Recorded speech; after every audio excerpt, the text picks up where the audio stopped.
예수께서 이르시되 여자여 내 말을 믿으라. 이 산에서도 말고 예루살렘에서도 말고 너희가 아버지께 예배할 때가 이르리라. 너희는 알지 못하는 것을 예배하고 우리는 아는 것을 예배하노니 이는 구원이 유대인에게서 남이라.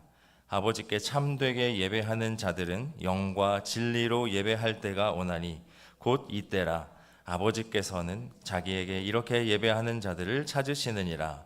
하나님은 영이시니 예배하는 자가 영과 진리로 예배할지니라. 아멘. 네, 저의 목소리가 좀 이상하더라도 오늘은 좀 양해를 부탁드립니다. 우리가 예수님을 믿는다 하면 우리가 예수님을 믿으면 변화된다라고 우리가 표현을 합니다. 그런데 변화된다라고 하는 것이 우리 육체의 변화는 우리가 성경으로 믿고 있는 바로는 주님이 다시 오시는 그 마지막 날에 우리의 육체가 새롭게 변화될 것이고 예수님을 믿는 믿음과 예수님을 믿습니다라는 그 믿음의 고백과 함께 일어나는 이 땅에서의 즉시 일어나는 변화는 바로 이 속사람의 변화라고 할 수가 있겠습니다. 그리고 이 속사람이 변화된다라고 하는 것은 어떠한 의미냐면 나를 이끄는 원동력이 바뀐다라는 그러한 의미라고 우리가 좀 표현할 수 있겠습니다.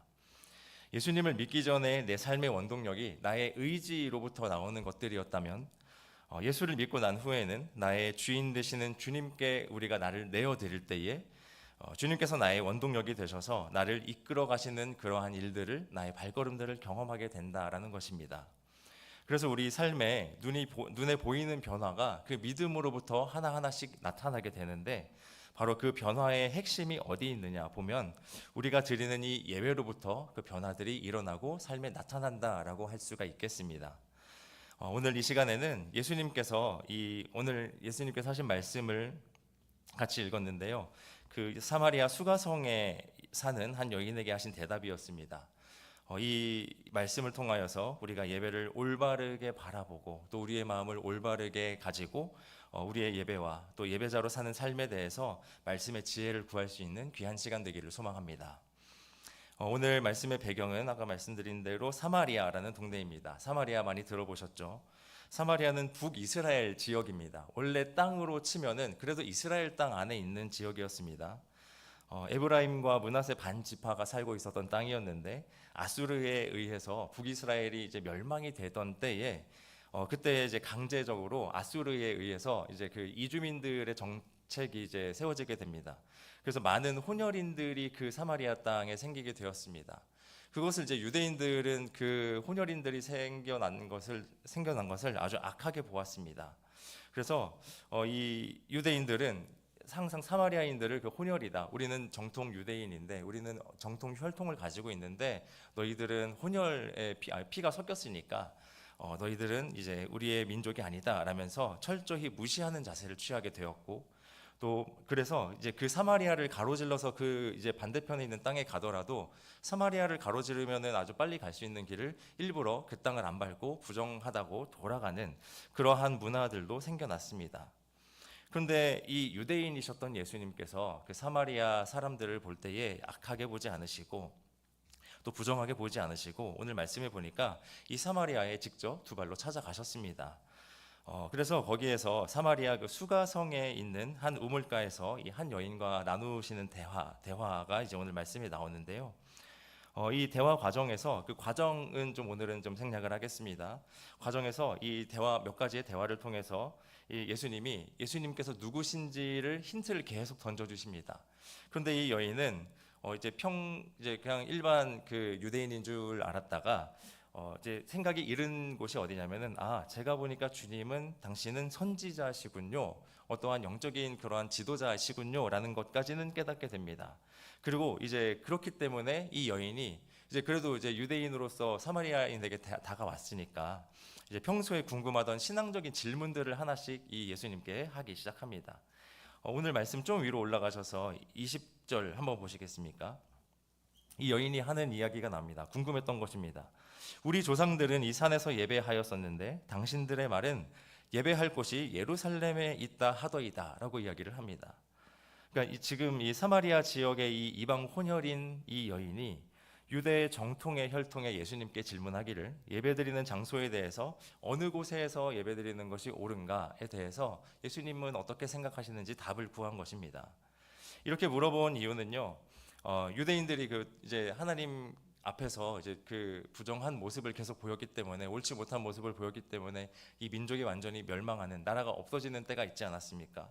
그때에 그 유대인들이 긴 포로 생활을 끝내고 나서 다시 예루살렘 성전이 재건되던 시점에 이 사마리아인들도 우리도 이제 유대인의 피가 섞였으니까 우리도 거기에 동참하겠습니다라고 했는데, 유대인들이 그것을 반대를 했습니다. 너희들은 너희들끼리 살아라라고 그때부터 배척이 시작되었습니다. 그래서 이 사마리아인들은 그래? 그러면 우리도 뭐 성전 지을 수 있지라고 생각을 하면서 사마리아 자기들 땅에 있는 그리심이라는 산이 있었는데, 그 산에다가 자신들의 성전을 세우고 자기들끼리 예배를 드리기 시작했습니다. 이제 그것이 이제 시작이 돼서 오늘 이 여인이 이렇게 질문을 한 것입니다. 그래서 서로를 향해서 하나님은 우리가 드리는 예배를 받으신다, 우리 예배가 참된 예배다라고 서로 주장을 하고 있었더라는 것입니다. 이에 대해서 이 사마리아 성 수가성 여인이 평소에 사마리아 사람으로서 한도 있고 또 이제 궁금한 것도 있으니까 이렇게 질문을 드린 것입니다. 이에 대해서 예수님이 뭐라고 대답하셨습니까? 하나님께 예배드리는 것은 그런 장소의 문제가 아니다라고 대답을 해주셨습니다. 함께 21절 말씀 보시겠어요? 이 산에서도, 그 그리심산이죠, 이 산에서도 말고 예루살렘에서도 말고 너희가 아버지께 예배할 때가 온다라고 예수님은 말씀해 주셨습니다.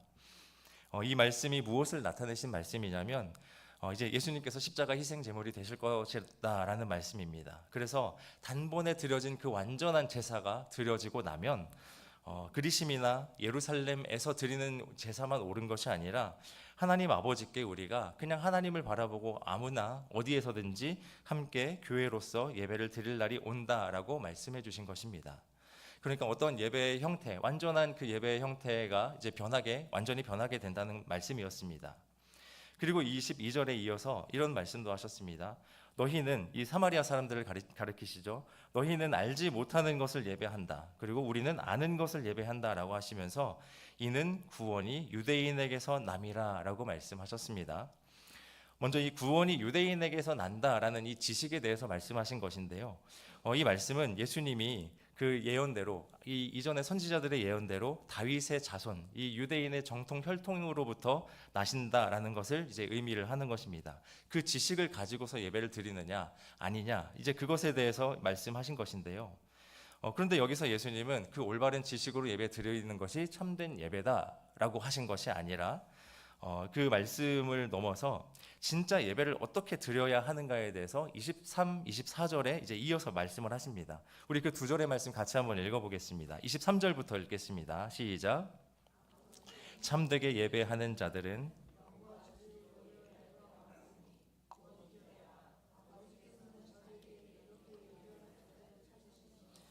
하나님은 영이시니 영과 진리로 예배할지니라.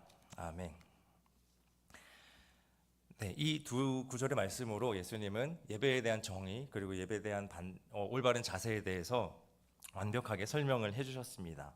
이 예수님의 답변을 통해서 오늘 우리 예수 믿는 자들이 참된 예배자에 대해서 참된 그 예배자에 우리가 합당해질 수 있도록 예배에 관해서 몇 가지를 함께 생각해 보며 나아가기를 원합니다.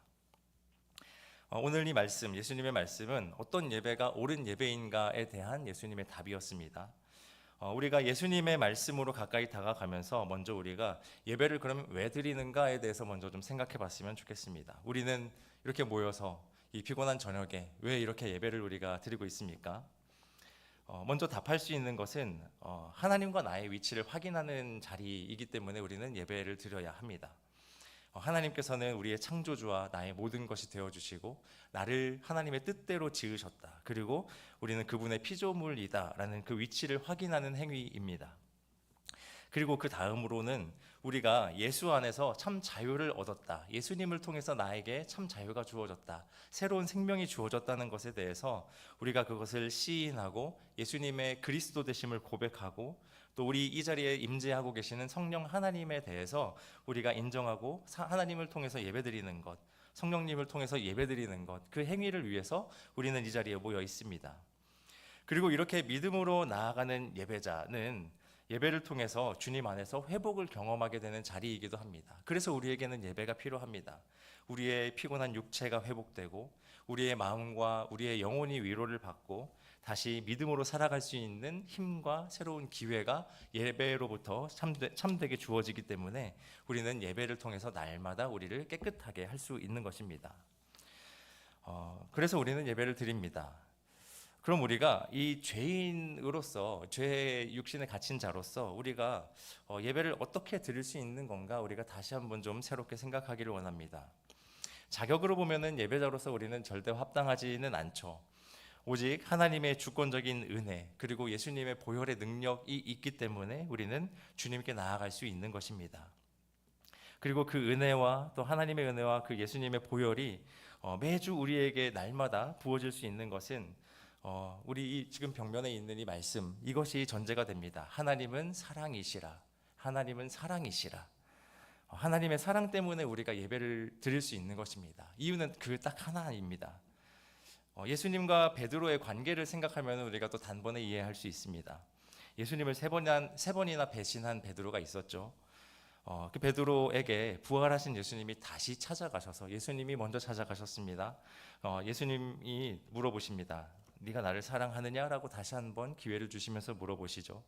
그리고 베드로는 사랑합니다. 예, 제가 주님 사랑하는 것을 주님이 다 이미 아십니다라고 대답합니다. 그러면 그 베드로의 사랑이 어디로부터 왔습니까? 먼저 베드로에게 다가오신 예수님께 그 사랑이 있었음을 베드로는 고백합니다. 그래서 예수님이 그 사랑이 어디로부터 왔는지도 아시고 제가 그 사랑으로 주님 사랑하는 것도 다 아십니다라고 고백하는 것입니다. 맨 처음에 그 첫 만남을 생각해 보면 어부로서 고기를 하나도 못 잡고 좌절하고 있을 때에 예수님이 찾아오셨습니다. 그 연약해진 마음 속 가운데에 찾아오신 것입니다. 그에게 먼저 예수님은 사랑을 가지고서 다가가셨습니다. 그리고 이 예수님을 배신하고 이 좌절하고 있는 다시 한번 무릎 꿇고 마음을 치고 있는 이 베드로에게 예수님이 다시 찾아오셔서 하신 말이 네가 나를 사랑하느냐라는 것을 다시 한번 확인시켜 주시고 그것을 그 대답을 통해서 스스로 그 사랑으로 회복될 수 있도록 만들어 주셨다는 것입니다. 이렇게 우리도 늘 예배할 때마다 우리 안에서 이 사랑의 고백이 주님 앞에서 이루어져야 합니다. 우리가 예배드릴 때에 회개의 기도를 해야만 하는 날마다 우리가 그 우리 대표 기도를 할 때에 항상 회개 기도의 그 부분이 포함되어 있지 않습니까? 그런 부족한 자들이지만 우리가 예배로 또 그렇게 나아갈 수 있는 것은 오로지 하나님이 사랑으로 우리를 포기하지 않으시고 우리를 붙드시고 부르시고 예배케 하셨음인 줄로 믿습니다. 그럼 이 예배의 근거가 되는 이 사랑의 특징에 대해서 좀 잠시 우리가 좀 생각해 보기를 원합니다. 사랑이라는 것은 무엇이다라고 생각하십니까? 어떤 종류다라고 어떤 속성이다라고 우리가 대답할 수 있을까요? 사랑을 감정이다라고 표현하기에는 좀 부족한 것 같고 사랑이 뭐 물질도 아니고 어떤 지식도 아니고 이 사랑을 좀 함께 생각해 보자면요. 사랑은 무엇일까 생각해 보자면 사랑은 믿는 것이다라고 좀 우리가 표현할 수가 있겠습니다. 우리가 하나님이 사랑이시다라는 속성을 우리가 좀 이해하고 또 말씀 속에서 우리가 그 하나님의 사랑을 받아들일 때 필요한 것이 바로 우리의 믿음이기 때문입니다. 우리가 하나님의 사랑을 우리가 받아들일 때 지식으로 받아들였습니까? 우리가 공부를 해가지고 뭔가를 패스해가지고 이걸 받아들였습니까? 그렇지 않습니다. 그냥 사랑을 믿음으로써 받아들였습니다. 이런 겁니다. 뭐 어떤 남녀가 있다고 좀 가정을 했을 때에 상대방을 사랑하는 마음이 생겨서 이제 그 마음을 고백하게 됩니다. 그 마음을 전하려고 이제 뭔가 프로포즈를 하고 그 자리를 마련했을 때에 이 내 사랑을 상대방이 어떻게 받아들이느냐를 좀 생각해 보시기 바랍니다. 상대방이 나의 그 과거의 이 행적들을 전부 다 조사해 보고 사랑하기에 합당한 사람이구나라고 하면서 나를 분석해 보고 나를 공부하면서 나를 사랑하게 되는 것입니까? 그렇지 않습니다. 이 세상에 믿을 사람은 정말 하나도 없다라고 우리가 이야기하지만 놀랍게도 사랑의 관계는 저 사람을 내가 믿는 것으로부터 사랑의 관계가 시작됩니다. 좀 실없는 이야기를 좀 하나 해드리겠습니다. 너무 졸려하시는 것 같아서. 네, 저도 그 놀라운 경험을 했습니다. 제가 아내한테 첫눈에 반한 것은 아니었는데요. 왜냐하면 첫 인상이 굉장히 센, 그 요즘에 말하는 센 언니 있잖아요. 그런 저 캐릭터였습니다. 막 가죽 잠바 입고 화장 진하게 하고, 제 아내가 보고 있는지 모르겠네요. 입술을 굉장히 이제 빨갛게 이렇게 하고, 이제 참 무서운 그런 캐릭터였습니다. 근데 이제 제가 언젠가 이제 말씀드린 것 같은데요. 아내가 이제 종종 이제 대답을 했는데도 또 물어보는 그 확인차 이제 물어보는 질문이 있습니다. 나 왜 만났어? 뭐 나랑 왜 결혼했어? 이런 걸 이제 물어봅니다. 그럼 이제 저는 이제 여러 가지 대답을 해봤는데요. 제가 이제는 이제 본능적으로 늘 하는 얘기는 그냥 이겁니다. 꼭 고민도 안 하고 얘기합니다. 아, 나는 너 얼굴 보고 결혼했지라고 얘기를 합니다. 근데 그 대답을 제일 좋아하는 것 같습니다. 뭐 네가 착해서 뭐 사랑스러워서 이런 것보다 그냥 너 얼굴 보고 결혼했지를 가장 좋아하는 것 같습니다. 그때 그 이 미소를 감출 수가 없고 그걸 볼 때마다 아 그래 100% 확신을 하고 있구나라는 그런 걸 확인할 수가 있습니다. 네, 죄송합니다. 그냥 실없는 소리 한번 해봤는데요. 사랑은 믿는 것이라는 겁니다. 그 제 이야기를 제 아내가 뭐 이렇게 뭐 이해를 해서 그걸 좋아했겠습니까? 그냥 받아들이고 제 말을 믿었기 때문에 그걸 좋아하고 또 즐길 수 있는 것입니다. 우리가 서로 나누는 이 사람끼리 나누는 이 사랑, 작은 사랑에서도 믿음이 필요합니다. 그리고 우리 위대하시고 한이 없으신 우리 하나님께서 우리를 사랑하시는 그 사랑에 대해서도 우리는 똑같이 반응을 합니다. 우리는 하나님의 사랑을 이해하지 않고 믿음으로써 받아들이고 이 예배에도 사랑으로 참여하고 있다는 것입니다. 이렇게 믿는다는 것은 내가 사랑을 받아들일 때 믿는 것입니다. 그럼 이제 반대로 생각을 해서 우리가 주는 입장이 되어서 생각을 해보면요. 이 사랑을 어떻게 주는 입장에서는 주게 되는가? 바로 행동을 통해서 주게 됩니다. 한 책에 실렸던 그 가장의 이야기를 잠시 나누겠습니다. 어떤 중산층 가정이 있었습니다. 중산층이니까 뭐 이제 큰 별 집안에 뭐 문제도 없고 큰 근심도 없고 그냥 아이들도 잘 크고 있는 것 같고 또 남들이 보기에는 참 안정적이네 할 만한 가정이었습니다. 그런데 언젠가 이 가장인 아빠가 이제 뭐들 이제 밖에 나갔다가 들어오고 집안에서 시간을 보내고 하다 보니까 하나 한 가지 딱 느껴지는 게 있었는데 집안에서 내가 행복하지 않다라는 것을 느꼈습니다. 어느 날 갑자기 문득 느껴진 거예요. 처음에 결혼하고 신혼생활하면서 이제 아이가 태어나고 아이 키우는 기쁨이 있고 뭔가 열정을 다해서 지냈던 그런 과거가 있었던 것 같은데 그때 참 행복했었던 것 같은데 언젠가부터 내가 아내하고도 잘 소통하지 않고 아이들과도 어떤 별 다른 소통이 없이 그냥 각자 서로 그냥 생활만 하고 어떤 역할만 가지고 있는 그런 이 집안의 분위기를 발견을 했습니다. 다시 좀 행복해지고 싶었답니다. 그래서 다니던 교회 목사님과 함께 좀 이렇게 상담을 하고 대화를 하면서 이제 질문을 어떻게 하면 좋을까요? 했더니 이 목사님이 이렇게 대답하셨습니다. 가정 안에 사랑이 다시 좀 충만하게 채워지셔야 되겠는데 그러기 위해서 지금 집안에서 멈춰 있는 것들을 좀 찾아보시고 그걸 다시 좀 시작해 보십시오라는 대답을 하셨답니다. 그러고 나서 이제 집에 들어와서 좀 생각을 해보니까 이 가족, 이 집을 어떤 경영하기 위해서 유지하기 위한 노력은 계속했었는데 관계에 대한 노력이 멈춰 있었더라는 것을 깨달았습니다. 그래서 아내가 웃는 걸 보는 게 좋았기 때문에 아내를 막 웃게 해주려고 여러 가지 노력들을 했었고 또 아이들과 자전거 타고 산책하고 아이들하고 야구 게임도 하고 여러 가지 재밌는 일들을 많이 했었는데 그러면서 뭔가 이 소통이 잘 이루어졌었는데 지금은 그런 노력이 하나도 없이 그냥 그저 피곤하기만 한 집안 그리고 그냥 피곤을 그냥 집안에서 그냥 누워서 있으면서 쉬는 그런 집안 그러한 집이 되었다는 것을 보게 되었습니다. 그래서 이 남자는 이 목사님의 조언을 받아들여서 이 멈춰있던 것들을 내가 시작해야 되겠구나. 다시 시작해야 되겠구나. 그래서 사랑을 다시 우리 안에 충만케 채워야 되겠구나라는 생각을 했답니다. 그래서 이제 더 이상은 가정을 방치하기 싫었기 때문에 하나하나 노력을 했다고 합니다. 언젠가부터 생각해 보니까 아내의 몫이 되어버린 집안일들이 너무나도 많았다고 합니다. 그래서 집안일을 계속 이제 찾아가지고 먼저 솔선해서 하기도 하고 또 오랫동안 고장나 있던 그 창고의 문도 다시 한번 두드려서 고쳐보고 그리고 창고 안도 너무나도 오랜 짐들이 많았는데 창고를 다시 한번 싹 정리를 했다고 합니다. 그런데 그 창고를 청소하다가 이제 가족 사진첩을 발견하게 되었습니다. 그래서 이게 사진첩을 이렇게 한쪽에다가 꺼내놓고 청소를 마치고서 이제 거실에서 그 사진첩을 하나하나 둘러보는데 이제 가족들이 자연스럽게 그 사진을 보려고 모였다고 합니다. 그래서 그 자리에서 이제 그 예전에 즐거웠던 일들, 그리고 예전에 어떤 막 어디를 갔었던 일들, 그런 것들을 같이 보면서 다시 뭔가 그때 이랬었는데 저랬었는데 하면서 이야기를 하게 되고 서로 웃음꽃을 피우는 시간을 정말 오랜만에 가졌다고 합니다. 그리고 그때에 서로가 말은 하지 않았지만 느껴졌던 것이 서로 그때를 그리워하는 것 같다라는 것을 느꼈다고 합니다.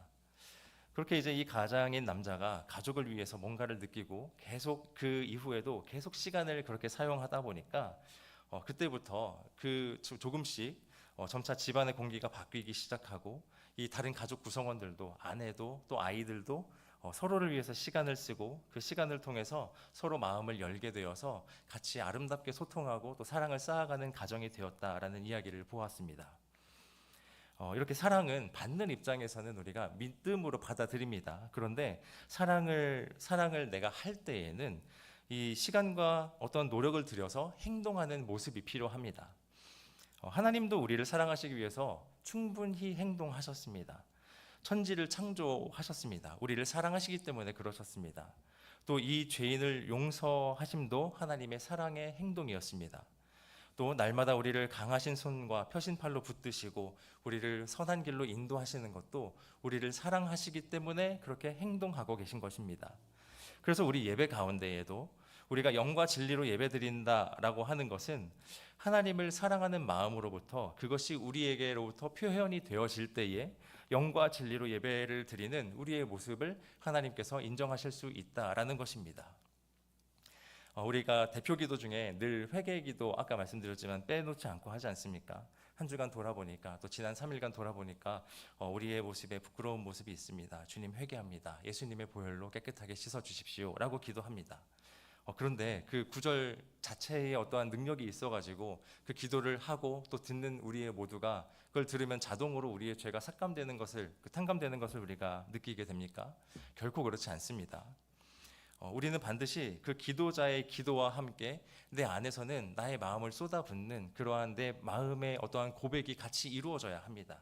그럴 때에 그 진실한 행동과 함께 우리의 죄사함의 그 은혜가 우리에게 부어질 수 있다는 것입니다. 또 우리 첫 순서에 항상 무엇을 고백합니까? 사도신경이라는 것으로 신앙을 고백합니다. 사도들이 잘 정리해 놓은 그 신앙의 고백을 우리가 같이 외우면서 함께 고백하게 됩니다. 그런데 각 구절이 인도하는 그 신앙의 고백에 우리가 진실함으로 이르려면은 우리가 그냥 유창하게 잘 외워서 되는 것이 아닙니다. 우리가 화면을 보고 한 구절을 읽게 되더라도 우리의 안에서 그 한 구절을 진심으로 생각하면서 진심으로 우리의 마음이 고백되어지면서 우리가 그것을 읽었을 때에 사도들이 정립한 그 신앙에 우리가 일치가 될 수 있다는 것입니다. 그래서 우리는 우리 예배에 있어서 우리 중심에 그 주님을 향한 주님의 사랑에 대한 그 사랑의 응답이 우리 중심에 항상 있어야 되고 그 진실한 마음으로 주님께 마음을 열고 예배를 드려야 한다는 것을 기억해야 하겠습니다. 우리가 예배 드릴 때 누구보다 열정적으로 누구보다 품위 있게 성실하게 매주 이 자리에 나와 있다 하더라도 예배를 받으실 주님을 향한 사랑하는 마음이 없다면 그 예배에는 아무런 일도 일어나지 않는다는 것을 우리가 기억할 필요가 있습니다. 우리 사도 바울의 인생을 보면은 그것을 알 수 있습니다. 바울 어떤 사람이었습니까? 이름이 바뀌었죠. 사울에서 바울로 바뀌었습니다. 사울이었을 때에는 자신이 자랑할 것이 이런 것들이었습니다. 8일 만에 유대인으로서 할례를 받았다. 또 유대인 중에 유대인이다. 베냐민 지파 출신이고 동시에 로마 시민권도 가지고 있었습니다. 엘리트 출신이었고 바리새파 사람으로서 그 율법을 철저하게 지키는 그 바리새인으로서 율법으로는 흠이 없다라고 자랑을 할 수 있는 사람이었습니다. 그렇게 대단한 사람이었는데 근데 그렇게 능력이 있으면 뭐하고 또 열정이 있고 또 지식이 있으면 뭐합니까? 그것을 가지고서 무엇에 쓰였습니까? 그것이 예수님을 믿는 사람들을 핍박하고 그 사람들을 잡아들이는 데 쓰였습니다. 그것이 예수님을 사랑하기 전의 일이었습니다. 그런데 바울이 한순간에 변화되는 일이 있었습니다. 예수님을 사랑하게 되는 일이 있었죠. 그 예수쟁이들을 잡으려고 열심히 그 다메섹이라는 곳, 그 다마스커스라는 곳으로 가는 길에 그 길 중에 기절을 하고 환상 중에 예수님을 만나게 되었습니다. 그리고 그 자리에서 예수님의 그 사랑에 압도되어서 그 사랑을 드디어 믿게 되었습니다. 받아들이게 된 것입니다. 그때부터 바울의 인생이 바뀌게 되었습니다. 그 인생의 좋은 모든 재료들을 지금까지는 그냥 아무런 열매 없이 허비하고 있었는데 예수님을 사랑하는데 그것들을 모두 다 사용하게 됩니다. 그래서 자신이 어떠한 핍박을 받든지 자신이 어떠한 곤경에 처하든지 예수님의 생명을 전하는 그 구원 사역에 자신의 모든 것을 쏟아붓게 됩니다. 예수님을 사랑했기 때문입니다. 우리의 예배가 바로 그렇습니다. 예배 가운데에 나를 사랑하시는 예수 그리스도를 내가 바라보지 못한다면 이 예배에서 자꾸 우리는 다른 것에 눈이 가게 됩니다. 누가 왔는지 안 왔는지 이런 것들이 우리의 관심사가 되고 어떤 설교가 감동적인지 아닌지 뭐 유익한 내용이 있는지 없는지 뭐 기도자의 기도가 같이 내가 마음이 쏟아지는 것이 아니라 내가 분석하는 것이 되어버리고 오늘 찬양은 어땠는지 오늘 특수는 어땠는지 이러한 것들에 우리의 관심이 생긴다는 것입니다. 어떨 때요? 우리가 예수님을 사랑하지 못할 때에 사랑하는 예수님을 바라보지 못할 때 그런 일들이 예배 가운데 일어난다는 것입니다. 물론 예배를 준비하는 과정에서는 서로 협력하고 서로 약속해야 하는 것들이 많습니다. 근데 예배를 드리는 그 순간, 그 현장에서는 반드시 우리 안에 있어야 할 것이 주님을 사랑하는 마음이 있어야 한다는 것을 우리는 기억해야 하겠습니다. 예수님이 화내신 일이 한 번 있었죠. 거의 없었는데 큰 화를 한번 내셨습니다. 예루살렘 성전에서 그것도 화를 내셨습니다. 성전 정화 사건이라고 우리가 부르죠. 오늘 말씀에서는 이 사마리아 수가성에 계셨던 예수님이 이후에 이제 나중에 때가 되어서 십자가에 달리시기 위해서 예루살렘 성에 입성하시고 그 안에 있는 예루살렘 성전을 찾아가셨습니다. 그 예루살렘 성전이 어떤 곳이었냐면요. 역사적으로 봤을 때 이제 그 조상들이 유대인들의 조상들이 이제 바벨론 포로 생활에서 끝나고 나서 정말 어렵게 주님의 은혜를 다시 한번 얻어서 하나님의 주권적인 은혜로 다시 재건된 그런 귀한 성전이었습니다. 그래서 하나님의 자녀답게 살아갈 수 있는 또 하나님의 은혜를 날마다 구할 수 있는 곳으로 아주 하나님과 관계가 바로 설 수 있는 곳으로 그곳이 만들어졌습니다. 그런데 그 훗날 이 예수님이 인간의 몸을 입고 그 자리에 가셔서 보시니까 그 자리에서 뭐 어떤 사람에게서도 자녀다운 모습을 찾아볼 수 없었더라라는 것입니다. 성전을 어떤 이 재물을 거래하는 곳으로 만들어 버렸습니다. 그리고 그 중에서 또 약자들에게는 비싼 값에 막 강매를 하기도 했던 어떠한 그 갑질이 일어나는 곳이기도 했습니다. 근데 그런 모습은 이 예루살렘 성전이 재건되었을 때의 그 목적과는 완전히 다른 모습이었습니다. 우리 마태복음 21장 12절 13절 말씀 같이 한번 보시겠습니다. 화면 나오겠죠? 네, 같이 읽겠습니다. 시작.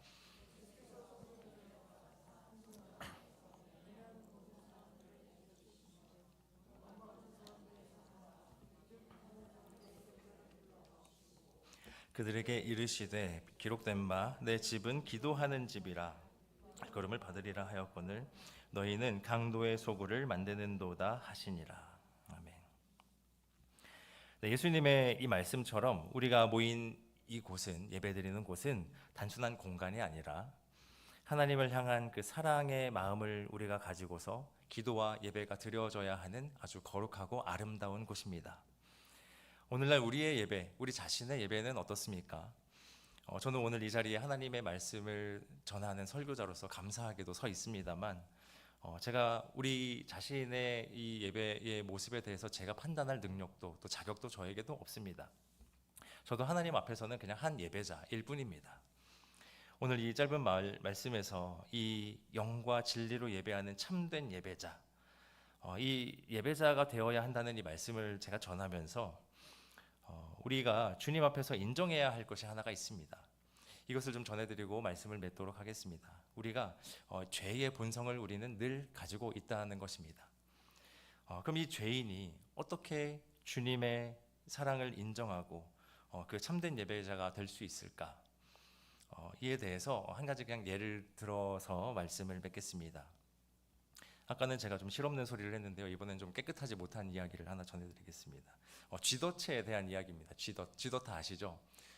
우리 청년 세대는 잘 모를 것 같기도 한데 그래도 쥐덫 다 아시는 세대인 것 같아서 쥐덫 어떻게 생겼습니까? 끈끈이 말고요. 그 이렇게 뭔가 스프링으로 탁 이렇게 또 제껴지는 거 있잖아요. 스프링이 항상 한쪽으로 움직이게 되어 있습니다. 이 레버가 이렇게 제껴졌다가도 뭔가 이렇게 딱 그 어떤 스위치가 딱 이렇게 이게 해제가 되면은 바로 이렇게 뭐 넘어오죠. 그래서 이제 쥐가 거기에 이제 몸이 껴가지고 잡히지 않습니까? 힘을 아무리 세게 들여서 이거를 제껴 놓아도, 그리고 아무리 오랫동안 이거를 이렇게 고정시켜 놓아도 그 레버만 딱 젖혀지게 되면은, 해제가 되면은 다시 이 쥐덫의 모양은 그 스프링의 원래 방향으로 돌아오게 된다는 것입니다. 그런데 우리의 죄 본성이 생각해 보면 그런 것 같습니다. 우리의 어떤 노력으로도 우리 자신의 이 죄인의 본성 자체를 버릴 수가 없다는 것입니다. 지난주 월삭기도회 때 월요일 윤 목사님 말씀 중에서도 다윗이 완전함에 행하였다라고 자신이 고백했다고 말씀 전해주셨는데, 그 고백한 것이 다윗이 진짜로 완벽해서가 아니라 하나님의 완전하심 안에 다윗이 죄인으로서이지만 하나님 완전하심 안에 있었기 때문에 다윗도 완전함에 행하였다라고 감히 고백할 수 있었다는 것을 말씀 전해주셨습니다. 우리도 그렇습니다. 내가 신앙적으로 이 마음을 이 죄인의 본성의 반대편으로 날마다 스프링을 이렇게 힘들여서 제껴 놓듯이 우리가 죄의 본성의 반대편으로 우리가 날마다 넘어가려는 이 노력이 없다면 이 죄인의 본성으로 우리는 바로 순식간에 다시 되돌아올 수밖에 없는 죄인이라는 것을 우리가 늘 인식하고 살아야 하겠습니다. 하나님께서 참 사랑하시는 우리 성도 여러분, 우리는 모두 예배드리는 자리에서 베드로와 같이 진심으로 고백할 수 있는 그 사랑의 마음이 있어야 할 줄로 믿습니다. 그런데 그 우리 삶의 자리에서 그 사랑이 진짜 고백되어지려면 우리가 날마다 이 예배의 공간이 아니더라도 이 죄인의 본성을 주님의 말씀 앞에 메어놓고 기도로서 엎드리고 날마다 주님의 은혜를 구하는 우리의 그 경건의 시간이 있어야 한다는 것을 기억하시기 바랍니다. 수요일과 주일에 예배 열심히 나오셨다고 해서, 또 새벽기도 매일 나오셨다고 해서 우리가 주님 앞에서 합당해지는 것이 아닙니다. 주님을 사랑하는 그 마음을 가지고서 참되고 진실하게 예배드릴 때에 우리의 예배가 그 베드로의 사랑의 고백처럼 주님께서 보시기에 완전한 고백이 될 줄로 믿습니다.